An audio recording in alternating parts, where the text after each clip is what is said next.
오늘로 광주광역시가 민선 7기 취임 3주년을 맞습니다.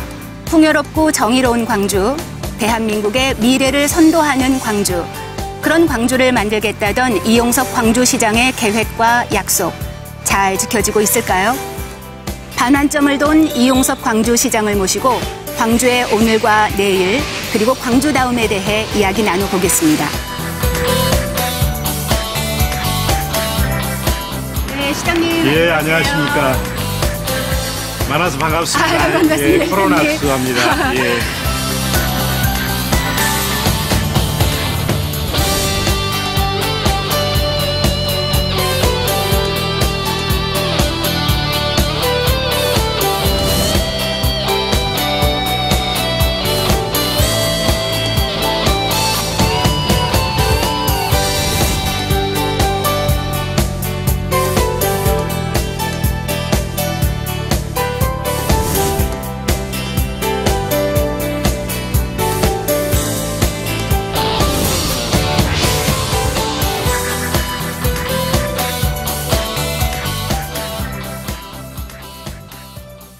시장님, 지금 저희가 2층 소극장에 와 있습니다. 이렇게 시민들과 함께하는 공간에서 또 촬영하게 돼서 너무 좋습니다. 예, 그렇습니다. 제 기억으로 그 취임식을 치르지 않고 바로 태풍 피해 재난대책회의로 그 첫 임기를 시작하는 걸로 알고 있습니다. 그렇습니다. 소회 한 말씀 얘기해 주시죠. 2018년 7월 1일부터 이제 제 임기가 시작됐는데, 그때 이제 태풍 삐라삐룬이 와가지고 취임식도 못하고 민방위복 입고 이제 활동을 시작했는데, 오늘은 여기 출연한다고 해서 제가 양복을 입고 왔습니다만 5개월째 지금도 주말 없이 민방위복 입고 지내고 있고요. 지난 2년을 돌이켜보면 쉼 없이 숨가쁘게 달려온 벅찬 순간들이었다. 그렇게 저는 말씀드리고 싶습니다. 고향 발전을 위해서 일한다는 것 자체가 제게는 기쁨이고 축복이고, 그래서 이 자리를 빌어서 우리 시민들께 감사하다는 말씀 드리고 싶습니다. 네. 여전히 우리는 지금 코로나19와 함께 살고 있습니다. 뭔가 기억에 남는 순간 있으셨을 것 같습니다. 좀 소개해 주시죠. 2월 20일부터 대구 신천지 예배교회에 갔다 오신 분들이 이제 확진자로 발생되면서 이제 2단계 그 코로나 사태가 이제 도래를 했습니다.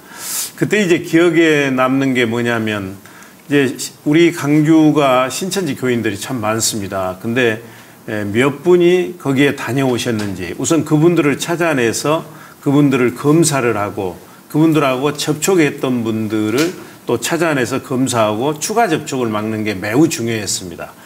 그래서 다른 지자체에서는 이제 명단을 내라, 뭐 못 내겠다, 그리고 그 신천지 교회를 폐쇄한다, 어쩐다, 이렇게 서로 이렇게 논쟁이 있을 때 저는 바로 당일날 비상 TF를 구성하면서 신천지 교회 그 책임자를 참석을 시켰습니다. 그래가지고 그분들로부터 11분의 대구 예배를 갔다 오신 분들의 명단을 받아서 바로 이제 검사를 했죠. 그래가지고 이제 4분들을 찾아내서 바로 입원을 시키고 접촉자들을 격리시켰습니다. 그게 초반기에 이제 광주의 확진자가 늘어나지 않는데 크게 기여를 했고요. 그리고 이제 그 이후에 이제 대구에서 엄청나게 확진자가 많이 나왔지 않습니까? 제 기억에 3월 1일 날 그때쯤에 대구 확진자는 2,500명이 넘었습니다. 근데 1,600여 명이 병실이 부족해서 입원도 못하고 집에 이제 대기하고 있었습니다. 그때 이제 저는 우리 광주가 나눔과 연대의 광주 정신을 실천해야 될 때다, 이렇게 판단을 하고 29일 날 광주 시민사회단체에 대구 환자들을 우리가 받아서 치료하자, 이렇게 제안을 했습니다. 그때 43개 시민사회단체가 함께 해주셨고요. 이게 계기가 돼서 전국에서 이제 대구의 환자들을 받게 됐고, 국민들의 역량이 결집돼서 대한민국이 코로나 모범국이 되는 전기가 마련됐고요. 그 이후에 실제 이제 한 30여 명의 대구 환자들이 왔습니다. 근데 여기 왔더니만 의료진들, 간호사들, 그리고 언론을 통해서 본 광주 시민들의 매우 따뜻한 환대와 치료, 이런 것 덕분에 이제 체온을 잘 하고 갑니다 하면서 마치 가족 넷이 어떤 그 휴양지에 여행 갔다 온 기분입니다 하면서 광주 시민들께 꼭 감사하다는 말씀 전해 주십시오. 달빛 동맹이 더욱 견고해지는 이제 그런 계기가 됐죠. 네, 저도 그 대구 병상교류는 아주 강하게 인상에 예. 남아 있습니다. 그런데 아쉽게도 아직 코로나는 끝난 게 아닙니다.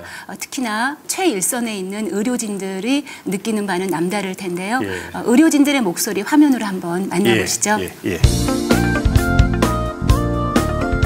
저는 간호사 직무 능력 향상 앱을 개발하고 있는 남자 간호사 오승훈입니다. 지난 3월에는 청도 대남병원과 안동의료원에서 코로나19 의료 지원을 다녀오기도 했습니다.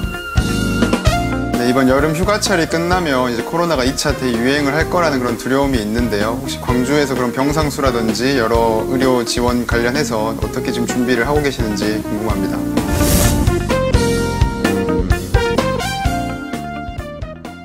지금 우리 남성 간호사께서 광주의 이제 코로나 대응에 대해서 여쭤보셨습니다. 근데 우리는 지금 그 음압병상이 국가가 인정하는 음압병상이 있는 것은 전남대병원과 조선대병원 두 군데밖에 없고 그것도 이제 13개 병상밖에 안 됩니다. 그래서 그 빛거울 시립병원 이런 것을 임시 그 감염병 전담병원으로 지정을 해서 이제 그 치료를 했고요. 코로나 사태도 지금 끝나지 않고 또 확산이 될 가능성도 있기 때문에 만반의 준비를 다 하고 있고 중장기적으로는 지금 감염병 전담 병원을 지금 만드는 걸 추진하고 있습니다.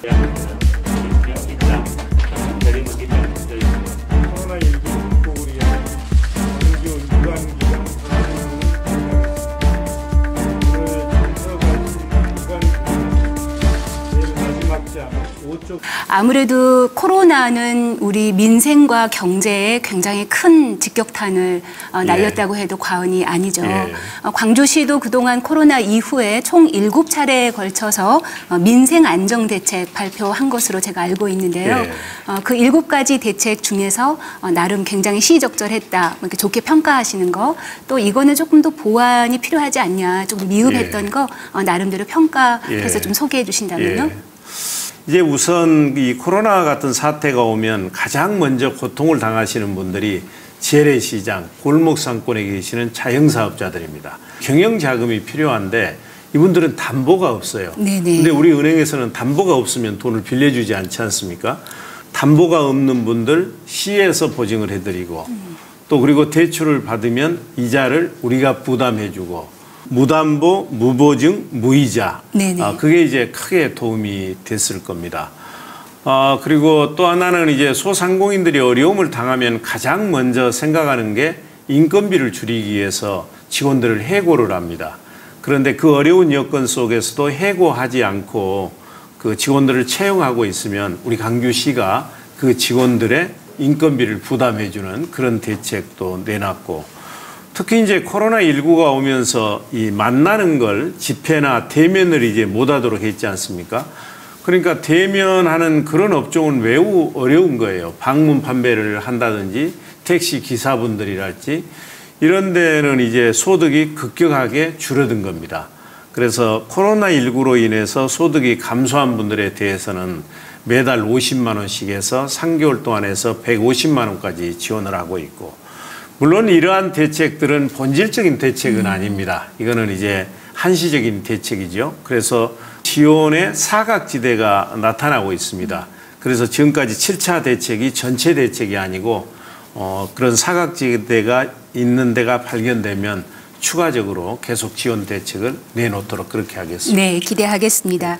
시민들 또 시민단체 분들에게 광주시에게 묻고 싶은 게 뭐가 있냐 하고 한번 물어봤습니다. 그중에 첫 번째가 군공항 문제입니다.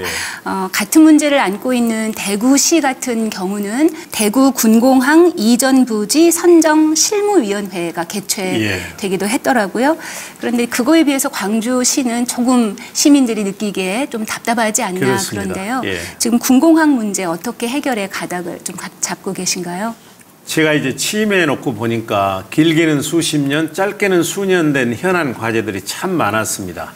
뭐 도시철도 2호선을 비롯해서 근데 이제 군공항 이전 문제는 전라남도와 함께하는 사업입니다. 실은 강주 지역에서 시민들의 뜻을 받들어서 시장이 좋은 아이디어 내서 열심히 하면 되는 일 같으면 바로 성과를 낼 수 있을 것 같은데 이게 손뼉도 이렇게 마주쳐야 소리가 나는 것처럼 그래서 저는 이 군공항 이전 문제도 상생 차원에서 전라남도도 발전하고 강주도 발전하고 그 차원에서 같이 고민을 했으면 좋겠다는 생각이고요. 지금 이제 그 국방부에서 강주 군공항 전라남도로 옮기는 건 맞다. 동의를 해줬거든요. 그러면 어디로 옮길 것이냐의 문제인데 실은 군공항은 지자체 문제나 지자체 사업이 아니고 이건 국가적 사업이거든요. 국방부가 강주에 군공항을 둠으로 인해서 그동안 얼마나 많은 강주 시민들이 소음 피해를 당하고 강주 발전에 장애를 줬습니까? 그렇다면 국방부가 주도해서 군공항을 사람이 살지 않는 다른 곳으로 옮겨야 되는 것이거든요. 그런데 지금 군공항 이전 특별법에는 뭐라고 돼 있냐면 국방부의 책임이나 역할은 다 떼버리고 강주하고 전라남도하고 합의해 오면 동의해주고 강주는 그러면 군공항을 전라남도에 짓고 이 강주에 있는 군공항 부지를 강주에 줄 테니까 그걸 활용해서 재원을 마련해라 이런 식으로 돼 있거든요. 그래서 저희가 이제 지금까지 발표한 건 어떻게 돼 있냐면 이걸 전라남도로 옮겨서 지금 한 250만 평 되는데 한 460만 평 이렇게 크게 지어드립니다. 그리고 이제 도민들에게 피해가 안 가도록 군공항 주변에 100만 평을 완충 지역으로 사들이기 때문에 소음 피해가 거의 전혀 없습니다. 그리고 여기에 있는 군인들 한 5천 명 내지 6천 명이 가는데 그분들은 이제 간부들이기 때문에 그 지역의 인구도 늘고 소비도 늘고 그리고 우리가 한 4,500억 원의 현금 사업을 해드립니다. 근데 우리는 큰 돈이라고 그러는데 이제 받는 쪽에서는 그게 적다고 생각하는 거예요. 그래서 첫 번째는 그 국방부가 주도적으로 역할을 해라 하는 것이고 두 번째는 중앙정부가 여기에 지원을 해달라는 겁니다.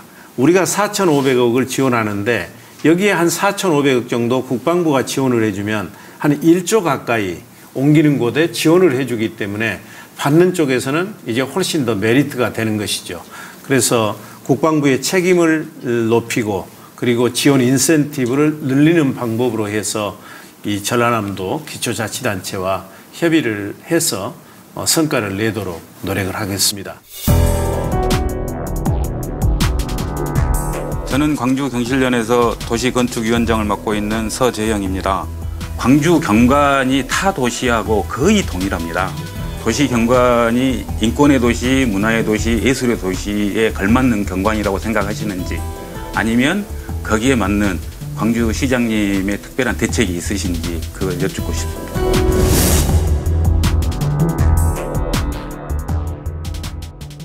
예, 아주 우리 시민분께서 적절하게 지적을 해 주셨습니다. 우리 강주가 아파트 비중이 가장 높습니다. 전국에서 79%예요. 그러니까 회색 아파트 중심의 회색 도시인 겁니다. 그러니까 바람길도 다 막혀버리고 해가지고 과거에는 대구가 이제 뭐 열섬 현상 때문에 도시 온도가 가장 높다고 그랬는데 지금은 우리가 가장 높은 맞습니다. 편이에요. 이게 보통 문제가 아니거든요. 우리는 강주를 문화예술의 도시라고 얘기하는데 강주의 건축이나 이 도시 계획을 보면 전혀 강주답지가 않습니다.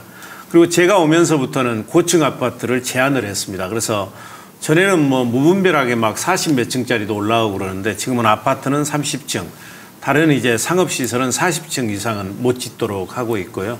총괄 건축가 제도를 도입을 했어요. 그래서 이 분야의 전문가를 중앙에 계신 분인데 총괄 건축가를 모셔서 도심을 강주답게 가꾸자는 것이죠. 가장 강주는 강주다울 때 경쟁력이 있거든요. 그래서 강주만의 고유함과 독특함을 발휘할 수 있는 문화예술의 도시답게 이제 도시계획을 만들어가고 있습니다. 그렇지만 이제 수십 년을 거치면서 지금 도시가 건설이 됐지 않습니까? 제가 와서 뭐 1, 2년 만에 그걸 바꿀 수는 없는 것이죠. 그렇지만 새롭게 이제 강주를 만들어가고 있다. 이런 말씀을 드립니다. 네, 시민 논객들의 이런 질문도 있었습니다. 전국을 굉장히 떠들썩하게 했던 이슈 중에 하나 도시공원 일몰제이죠. 예. 또 이와 연동돼 있는 게 민간공원 특례 사업인데요. 광주는 민간공원 특례 사업이 100% 지금 승인이 완료가 된 그렇습니다. 상태인데 사실 시민들이 가장 궁금한 것은 분양가 공개입니다. 예. 분양가 공개 계획 물으시면 뭐라고 답해 주시겠습니까? 근데 이제 여기에는 많은 오해가 있습니다. 제가 그 가슴이 답답할 정도로 오해가 많은데요. 우선 시민들께서는 이 민간공원 특례 사업이 뭘까 잘 모르실 거예요. 이건 무슨 제도냐면 그냥 중앙정부나 지자체가 공원으로 지정을 해놓은 거예요. 근데 거기에는 사유지가 많이 있지 않습니까? 공원으로 지정을 해놓고 아무 조치도 안 하니까 사유재산권이 침해를 받은 겁니다. 그래서 헌법재판소에서 20년 이상 지나면 이거는 공원에서 해제된다. 그게 금년 7월 1일입니다. 거기에 해당되는 공원이 강주에 25개예요. 그러니까 이 25개 공원에 대해서 실시 계획 인가를 내서 고시를 하지 않으면 이것은 공원에서 해제돼 버리는 겁니다. 근데 우리 강주가 이제 공원이 도시공원이 다른 도시에 비해서 지금도 적은 편이에요. 더군다나 아까쯤에 아파트 중심의 회색 도시라고 그랬잖아요. 시장 입장에서는 이게 하나도 빠지지 않고 다 시민들께 공원으로 돌려드리는 게 매우 중요한 것이죠. 이제 원래는 이 공원을 지자체가 다 사버리면 되잖아요. 근데 돈이 2조 한 7천억 막 이렇게 들어가는 겁니다. 살 수가 없는 거예요.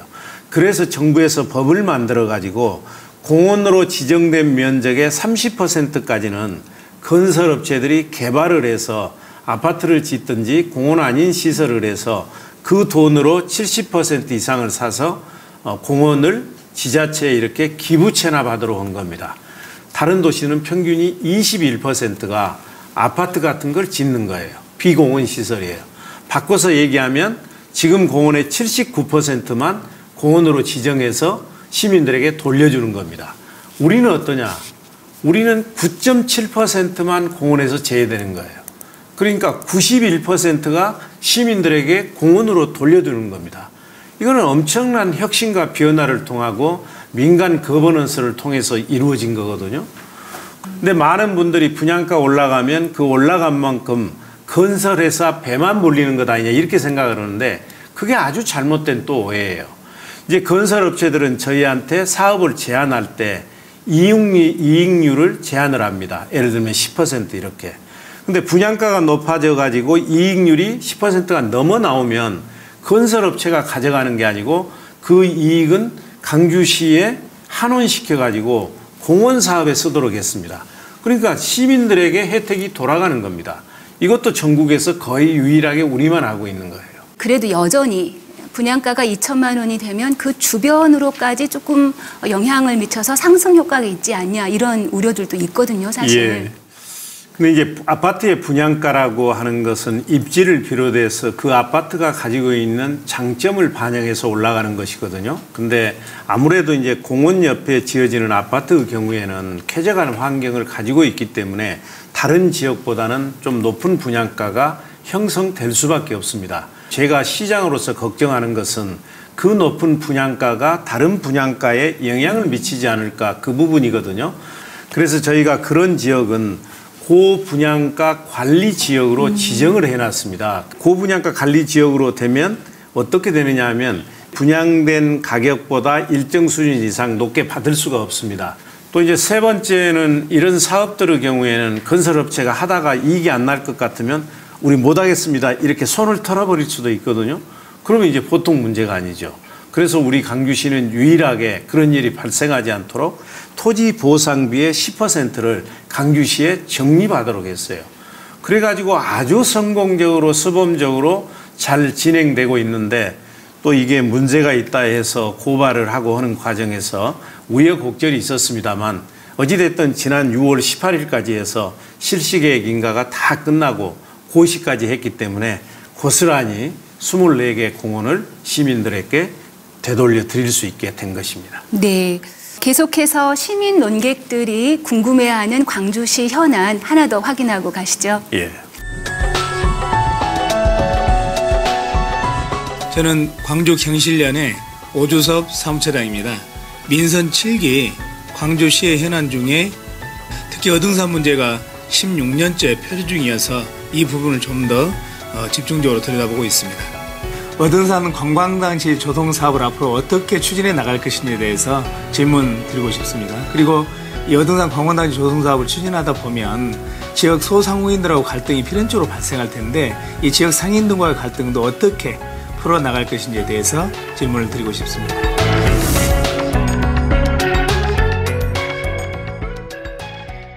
이제 어등산 관광단지를 만들자 한 게 말씀하신 것처럼 16년이나 지났어요. 그 핵심은 뭐냐면 광주시 입장에서는 관광호텔이나 컨벤션이나 이런 공익적인 목적을 최대화하려고 그러고 이제 기업 입장에서는 수익이 나야 되기 때문에 그 상업성이 있어야 될 거 아니겠습니까? 그래서 상가나 이제 상업 용지를 많이 확보하려고 그럽니다.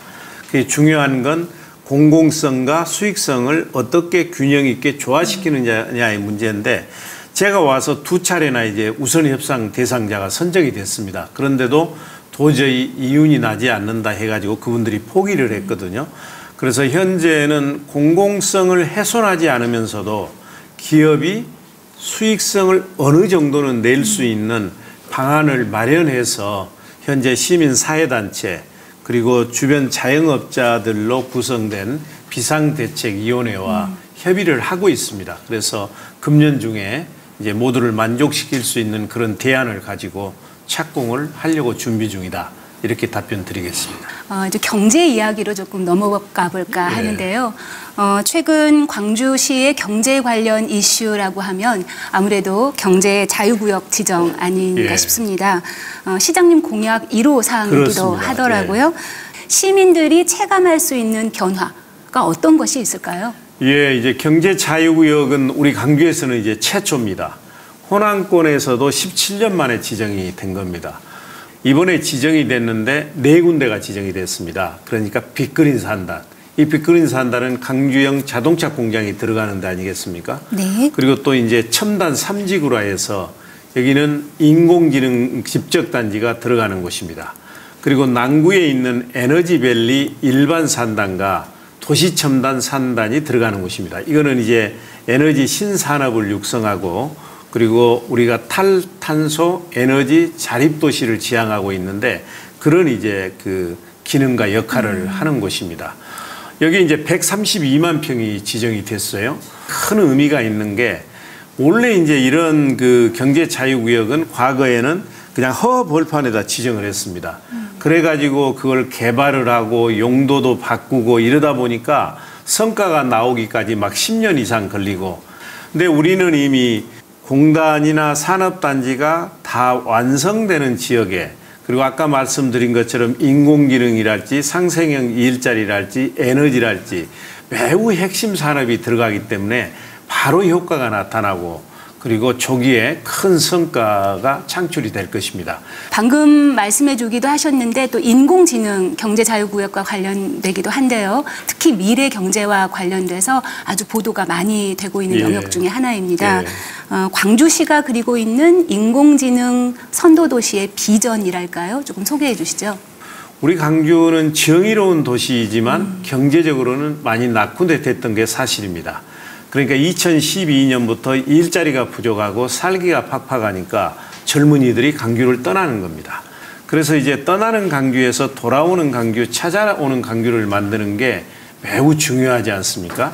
이제 그런 목적으로 이제 인공지능 이걸 이제 도입을 한 건데요. 그 첨단 3지구에 금년 11월 달에 데이터 센터가 들어갑니다. 빅데이터 센터요? 빅데이터 센터. 네네. 그러니까 인공지능에 있어서 가장 중요한 게 데이터입니다.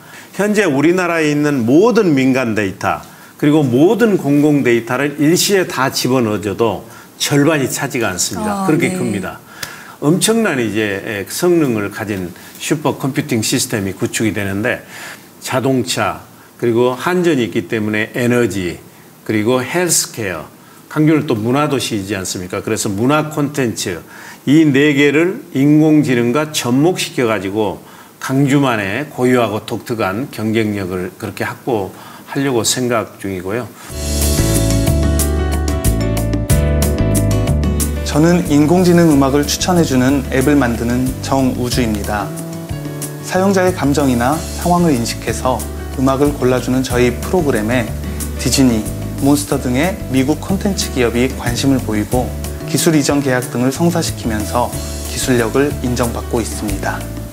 저희 인공지능 스타트업 입장에서는 좋은 인재를 찾기가 매우 어렵습니다. 스타트업이라고 하는 것들이 메리트로 다가오기는 아직까지는 어려운 점이 있는 것 같습니다. 정말 스타트업의 매력을 느끼고 좋은 인재와 함께 할 수 있는 방법, 스타트업을 부담 없이 올 수 있는 정책적인 방향이 없을지 그런 부분들이 궁금합니다.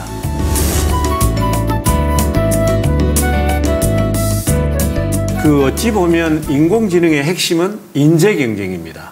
그래서 우리 강주 지스트, 강주과학기술원이 인공지능 석박사 양성대학원으로 지정이 돼가지고 금년 3월 달부터 학생들을 모집을 했습니다.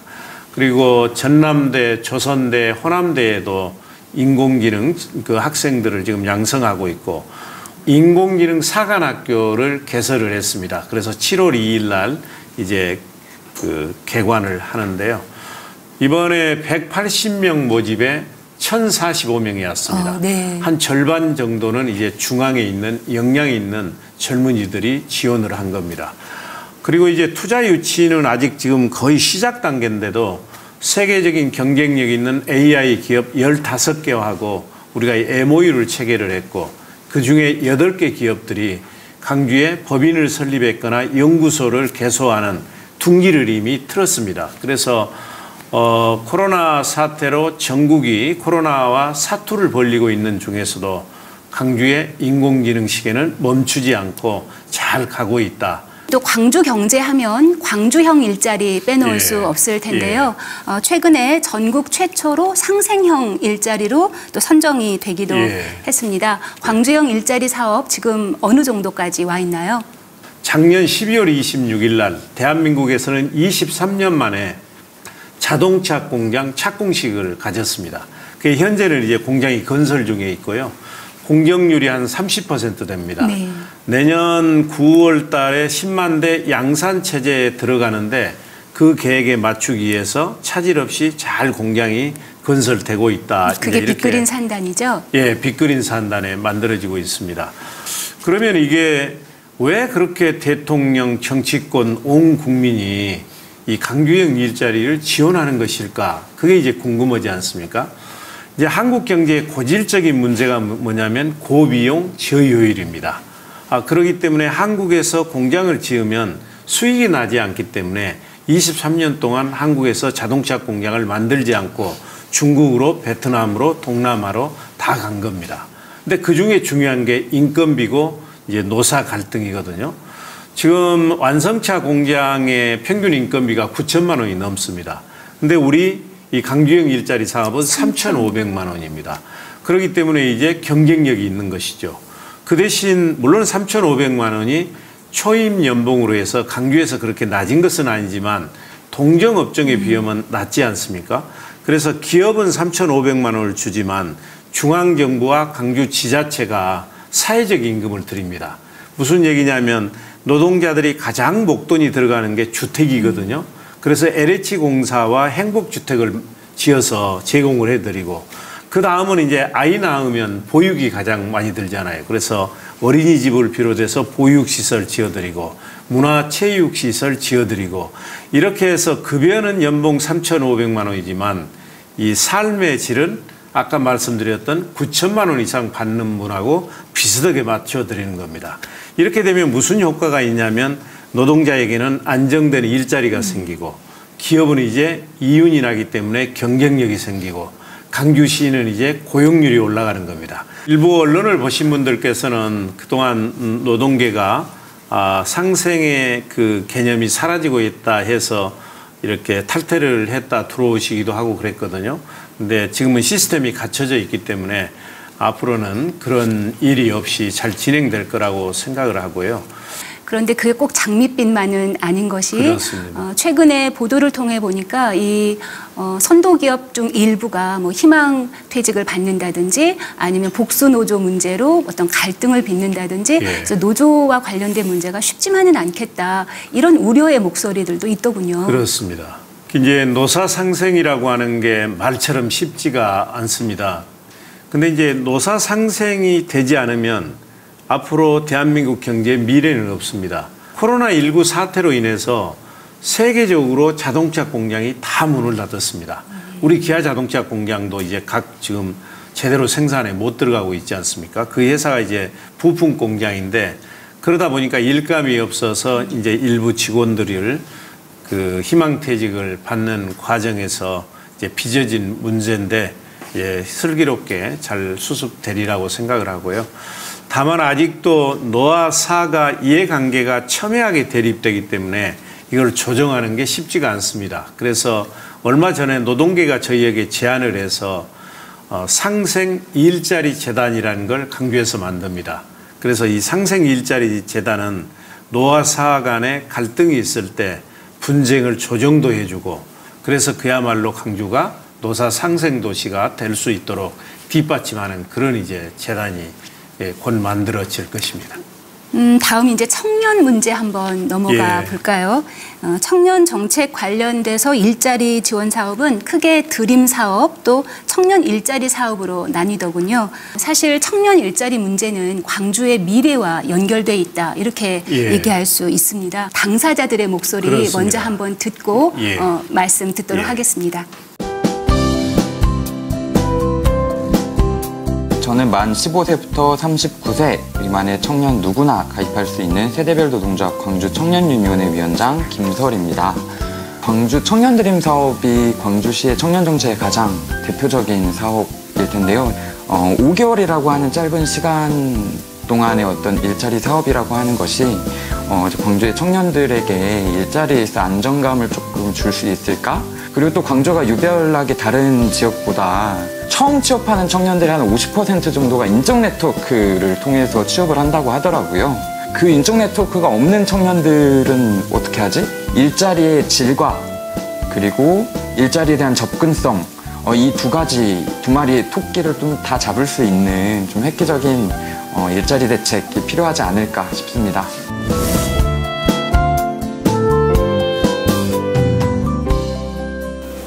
네, 아무래도 청년들이 가장 시급한 것은 양질의 일자리, 또 단기 아르바이트 같은 개념이 아닌 양질의 일자리, 또 그 일자리에 접근할 수 있는 공정한 기회 그런 거인 것 같습니다. 지금 문재인 정부가 제일 강조하는 게 일자리입니다. 저도 이제 일자리 창출을 최우선 과제로 두고 있습니다. 근데 이제 그런 정책들이 현실성이 없으면 안 되거든요. 그래서 우리는 구직 단계에서는 우리가 이제 구직활동 지원금이라 해서 월 50만 원까지 6개월 동안 지원하는 제도를 비롯해서 추가 고용 장려금이라 해서 중소기업이 청년을 채용하면 연 900만 원씩 3년 동안 지원하는 제도를 비롯해서 여러 가지 지원 제도를 두고 있고요. 그리고 이제 청년들이 일단 중소기업에 들어오면 여러 가지 문화시설이나 복지 이런 지원이 적기 때문에 좀 근무하다가 나가려고 하는 경향이 강합니다. 그래서 이런 청년들이 중소기업에 3년 이상 근무하도록 유도하기 위해서 청년들이 3년 동안 600만 원만 이렇게 내면 목돈 3천만 원을 만들어서 3년 후에 이렇게 주는 청년 내일 채움 공제 제도도 시행을 하고 있고요. 또 이제 취업도 매우 중요하지만 청년들이 얼마나 창업에 뛰어드느냐가 매우 중요합니다. 창업적으로 가는 게 아니라 주로 공무원 그리고 변호사, 공인회계사, 뭐 이런 의사 이런 안정적인 직장으로 가려고 그러거든요. 그렇다면 왜 대한민국의 청년들은 도전하고 혁신하지 않고 안정적인 일자리만 선호할까? 그 여론조사 업체에서 실리콘밸리에서 창업에 성공한 회장들에게 대표들에게 물어봤어요. 대표님께서는 몇 번 만에 창업에 성공했습니까? 근데 그 답변이 2.8회였습니다. 그러니까 통상적으로 창업을 하면 한 3회까지는 망하는 겁니다. 근데 우리나라에서는 한 번 실패하면 신용불량자가 돼버리고 폐가 망신하지 않습니까? 근데 선진국이나 중국 같은 데는 한 번 실패해도 재도전의 기회를 부여하는 겁니다. 그래서 우리 광주가 지금 가장 역점적으로 신경을 쓰고 있는 것은 다만 아이디어와 기술만 있으면 광주에 오라는 얘기입니다. 생태계를 갖춰주는 그런 노력을 지금 본격적으로 하고 있습니다. 네. 그런데 청년 일자리 문제는 사실 우리나라의 인구 정책과도 관련이 있죠. 그렇습니다. 출산율 문제라든지 또 육아 정책하고도 굉장히 긴밀하게 관련돼 있는데요. 최근에 광주시가 출산 관련된 지원 대책을 내놓았더군요. 좀 소개해 주시죠. 옥스퍼드 대학의 인구문제연구소에서 그 분석에서 발표를 했는데 세계에서 가장 먼저 인구가 사라질 나라로 대한민국을 꼽았습니다. 이 얘기는 무슨 얘기냐면 국가의 존립에 관한 문제입니다. 현재 강주 인구가 그대로 유지되려면 출산율이 2.1명은 돼야 되는 거예요. 그런데 지금 우리 출산율은 지난해 1위 무너졌습니다. 네. 그리고 금년 1월부터 3월 동안은 전국 평균은 0.9명인데 우리는 0.87명이거든요. 그러니까 매우 심각한 겁니다. 결국은 인센티브, 실효성 있는 인센티브가 있어야 되겠다 해서 내년 1월 1일 이후에 아이를 낳으면 580만 원에서 680만 원까지 드리겠습니다. 이렇게 발표를 했습니다. 첫 아이를 낳으면 축하금으로 해서 우선 100만 원을 드리고 아이가 2년 될 때까지 24개월 동안 매월 20만 원씩 하면 480만 원 아닙니까? 그래서 축하금에서 580만 원을 드리고 둘째 아이 낳으면 그래서 좀 더 드려야 되잖아요. 그래서 그때는 축하금을 150만 원. 셋째 아이 이상 낳으면 축하금이 200만 원에서 680만 원을 드리고요. 이제 부부가 아이와 생활하다가 갑자기 무슨 일이 날 때가 있습니다. 뭐 시부모님이 돌아가셨다든지 갑자기 부부가 어디를 가야 된다든지. 그래서 강주시에서 24시간 돌봄센터를 지금 운영을 합니다. 그때 아이를 강주시에 맡기면 어머니 아버지보다 저희가 잘 돌봐드리고요. 이런 토탈 시스템을 갖춰가지고 강주에 우리 젊은이들이 강주 가서 아이 낳아서 키우자. 아이 낳아 키우기 좋은 강주 만들자는 것입니다. 제가 커뮤니케이션 학자로서 지난 2년 동안 광주 시정 중에 가장 인상 깊었던 것을 꼽아라. 그러면 도시철도 2호선 해결 과정입니다. 시민 수기 과정으로서도 굉장히 주목할 만한 사례였는데요. 좀 소개 좀 해주시죠. 지난 16년 동안 강주 도시철도 2호선은 지역의 분쟁과 갈등을 야기한 최대 현안 과제였습니다. 제가 시장이 돼서 물론 바로 밀어붙일 수도 있었습니다. 아마 밀어붙였어도 건설은 될 수 있었을 것입니다. 아마 그랬다면 지금도 강주시청 앞에 일부 시민사회단체는 반대 투쟁을 하고 텐트 치고 이런 현상이 있었을 것입니다. 저는 그래서 언제까지 강주가 현안 문제를 해결하면서 찬반 양론으로 가면서 분쟁에 휘말릴 것이냐. 이제 새로운 혁신과 소통 방안이 돼야 된다 해서 시민 거의 80% 가까이가 동의를 해 주셨습니다. 그 지금은 반대했던 시민사회단체들도 다 수용을 해서 지금 이제 도시철도 2호선을 건설하고 있거든요. 이것은 생활민주주의의 새로운 장을 열었다. 광주다움, 아무래도 광주가 발전하려면 광주다움이 필요하다 이런 얘기들 많이 합니다. 우선 저는 이 세상의 모든 것은 가장 자기다울 때 가장 경쟁력이 있다고 생각을 하는 사람입니다. 그래서 강주는 가장 강주다울 때 경쟁력이 있다. 그럼 무엇이 강주다움이냐? 의양 강주의 정의로움, 예양 강주의 전통 문화예술, 미양 강주의 맛깔스러운 음식, 이것들을 융복합해서 이걸 상품화하고 브랜드화하고 산업화해야 거기에 이제 강주의 경쟁력이 나온다 해서 강주다움을 이제 매우 강조를 하고 있습니다. 조금 부드럽게 이용섭 다움은 뭐라고 생각하십니까? 저를 딱 보면 그렇게 얘기를 합니다. 사람들이 공무원 냄새가 난다. 딱 전형적인 공무원이네 이렇게 얘기를 하고 원칙을 중긴다 이렇게 얘기하는 분들이 있는가 하면 제 처가 달력 걸겠다고 못 박아달라 해도 못 하나 박을 줄을 몰라요. 시멘트 못 하나. 그러니까 제 처가 맨날 얘기하는 게 내 덕인 줄 아시오. 그렇습니다. 자기 덕에 다 여기까지 오고 집안도 꾸려지고. 그건 정말 그렇습니다. 맞는 얘기 같은데요. 예, 맞는 것 같습니다. 네. 저는 한국청년문화예술인협회에서 활동 중인 김세진이라고 합니다. 우리 협회는 연극, 음악, 미술 등 청년 예술인들이 모여 활동 중입니다. 광주는 5.18, 국립아시아문화전당, 양림동, 발산마을 등 앞으로도 많은 기회가 열릴 것 같은 희망적인 지역인데요.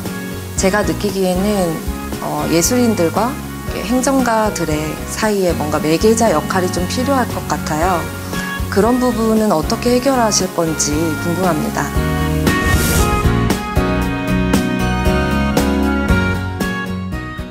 사실 지자체 최초로 문화경제부시장도 있었는데요. 저는 광주에서 뭐니 해도 문화가 매우 중요하다고 생각을 합니다. 적어도 광주에서는 문화가 경제이고 문화가 일자리고 문화가 밥입니다. 물론 이제 국제적으로도 이제 경제도 기술 경제 시대는 지나고 문화 경제 시대가 도래했다 이렇게 얘기들을 하지 않습니까? 그래서 그런 점에 착안해서 말씀하신 대로 제가 전국 최초로 문화부시장 제도 도입을 했고 생각만큼 성과가 빨리 나타나는 것은 아닙니다. 그래서 최근에는 문화예술계와 더 소통이 필요하다고 제 스스로도 체감을 해서 문화예술 미래위원회를 구성을 했습니다. 그래서 이 지역에 있는 문화예술인들이 참여를 해서 정책 제안도 해주시고 그러면 제가 그걸 반영을 해서 현장과 소외되지 않는 거리가 멀어지는 그런 정책을 내놓지 않도록 노력을 하겠습니다. 최근 들어서 광주 그 시티 투어에 대한 호평도 많고요. 광주가 갖고 있는 다양한 문화예술의 저력이 대단하다. 이런 칭찬들도 곧잘 듣습니다. 그런데 아쉬운 것은 이렇게 많은 자원들을 하나로 묶어서 관광 광주, 그러니까 광주를 관광의 도시로 만드는 데는 조금 부족하다. 이런 지적들도 있더군요. 맞습니다. 아주 적절한 지적인데요. 저도 이제 많이 고민한 부분입니다. 광주는 들어와서 보면 볼 게 참 많이 있는데도 외부인들을 이렇게 끌어들일 수 있는 랜드마크나 예양이라고 그랬지 않습니까? 그런데 대표 공연이 없어요, 실은. 그리고 뭐 춘천 막국수, 남원 뭐 추어탕, 전주 비빔밥 이런 도시들은 대표 음식이 있는데 미양이라고 하는 광주는 대표 음식도 없거든요. 그래서 제가 광주 주먹밥을 금년도의 대표 음식으로 정했거든요. 대표 마을도 지금 만들고 있습니다.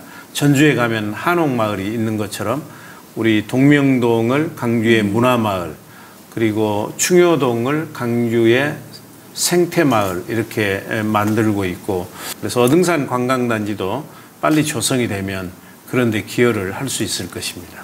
우리가 광주다움 얘기를 할 때 아무래도 짧게라도 5.18 얘기를 그렇습니다. 안 하고 넘어갈 수 없을 것 같습니다. 올해가 40주년이었는데 안타깝게도 코로나 때문에 행사가 굉장히 많이 축소됐어요. 뭐 그렇다고 그 정신과 가치가 축소될 수는 없을 텐데요. 5.18 가치를 널리 알리고 또 역사를 바로 세우는 작업 꼭 필요할 거라고 생각됩니다. 예. 실은 다른 도시는 매월 5월이 되면 축제의 달이고 가정의 달이고 기쁜 달이거든요. 근데 광주는 5월이 되고 이팝나무에 하얀 꽃이 피기 시작하면 가슴에 맺힌 한들이 이제 살아나는 겁니다. 왜 우리는 아직도 5월만 되면 이렇게 가슴이 아프는 것일까? 그것은 아직도 5.18의 역사를 애곡하고 폄훼하는 세력들이 준동하고 있고, 우리는 지금도 5.18 희생자가 과연 얼마나 되고 안매장은 어디에 돼 있고 이 발포 최초 명령자는 누구인지 많은 부분을 모릅니다. 우리 시민들의 마음을 달래주려면 우선 진상규명이 돼야 되고요. 5.18을 이유 없이 폄훼하는 사람을 처벌할 수 있는 5.18 역사애곡 특별법이 빨리 만들어져야 됩니다. 문재인 정부에서 그리고 21대 국회에서 반드시 이 문제가 해결될 수 있도록 살아있는 우리들의 역할이라고 생각을 하고 시장으로서 적극 노력을 하겠습니다. 네. 앞으로 남은 하반기 민선 7기 때 가장 역점에 두고 싶은 어떤 사업 있으시다면 좀 소개해 주시죠. 두 가지를 하겠습니다. 지난 2년 동안은 광주 발전의 기틀을 마련하는 기간이었단다면 앞으로 2년 동안은 이걸 바탕으로 해서 시민들이 체감할 수 있도록 일자리를 만들고 소득을 늘리는 그런 이제 성과들을 내도록 하겠습니다.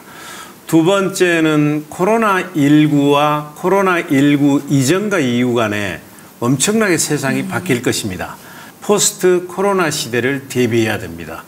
그래서 저희는 세 가지로 어프로치를 할 텐데요. 우선 광주형 일자리 사업을 중심으로 한 일자리 뉴딜, 그리고 인공지능 사업을 중심으로 한 디지털 뉴딜, 그리고 탈탄소 자립도시 광주를 중심으로 한 그린 뉴딜을 중심으로 획기적인 대책들을 시행해서 일자리도 만들고 소득도 늘려가도록 그렇게 하겠습니다.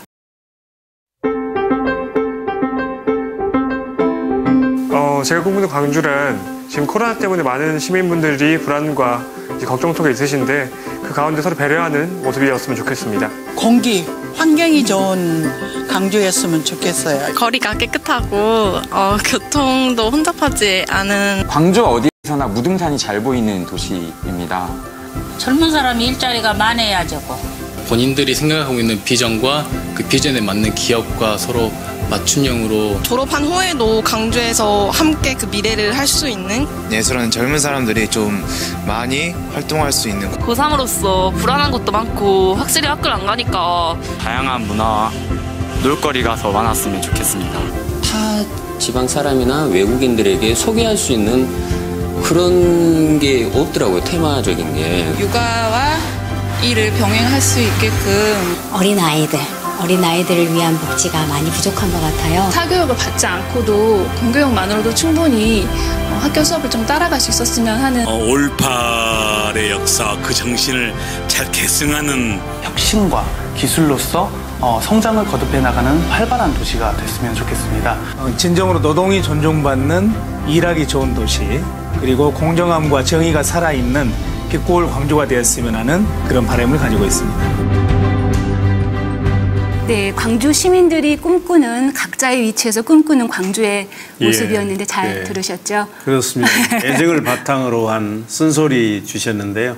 제가 쓴소리위원회도 지금 구성 중에 있는데 적극 시정에 반영하도록 하겠습니다. 네, 민선 7기 광주광역시장 어떤 시장으로 기억되고 싶으신가요? 시민들께서 우리 시장이라고 불러줬으면 좋겠어요. 지나가면 우리 시장 간다, 우리 시장님, 이게 이제 제가 가장 듣고 싶어 하는 것이고요. 우리 아이들이 언제 어디서나 나는 광주 산다 이렇게 자랑스럽게 얘기할 수 있는 당당한 광주를 만들기 위해서 노력을 할 것이고, 떠날 때는 우리 직원들로부터 시민들로부터 박수 받으면서 떠나고 싶습니다. 네, 계획대로 꼭 잘 진행되기를 바랍니다. 오늘 시장님 너무 긴 시간 동안 말씀해 주셨는데요. 대단히 감사합니다. 예, 고맙습니다.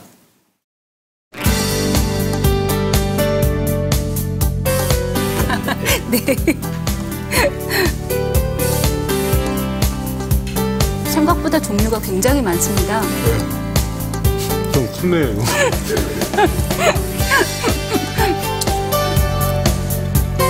시민들께서 우선은 많이 찾아주셔야 됩니다.